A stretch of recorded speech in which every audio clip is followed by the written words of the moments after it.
آج میں یونیورسٹی میں تھا لیکن ریسنٹلی سپریم کورٹ نے پاکستان تحریک انصاف کا بلہ چھین لیا ہے اور ڈیموکریسی انڈرمائن ہو گئی ہے. تو مجھے لگتا ہے کہ پاکستانیوں کو چور ہنٹر کی ضرورت ہے.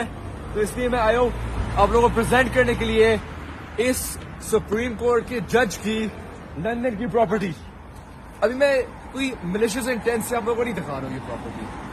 میں بس آپ لوگوں کو ایک پوائنٹ پروف کرنا چاہ رہا ہوں کہ یہ جو فیصلے ہے جیسے یہ بلہ چھین لیا گیا پی ٹی آئی کا، اس سے پاکستان میں انسٹیبلٹی ابھی انکریز ہوئے گی، پولیٹیکل انسٹیبلٹی انکریز ہوئے گی اور ڈیموکریسی انڈرمائن ہوگی ہے پاکستان میں.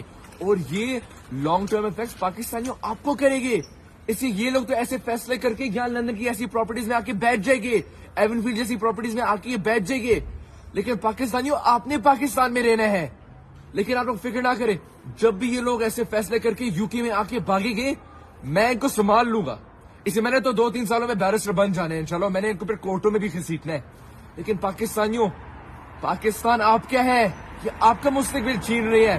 تو آنے والے الیکشن میں آپ لوگ بھرپور ساتھ دیں جمہوریت کا، عمران خان کا، ایک نیا پاکستان کا. پاکستان ان کا نہیں ہے، پاکستان آپ کا ہے. تو آپ واپس سے پاکستان لیں اور ایک نیا پاکستان بنائیں. پاکستان زندہ باد.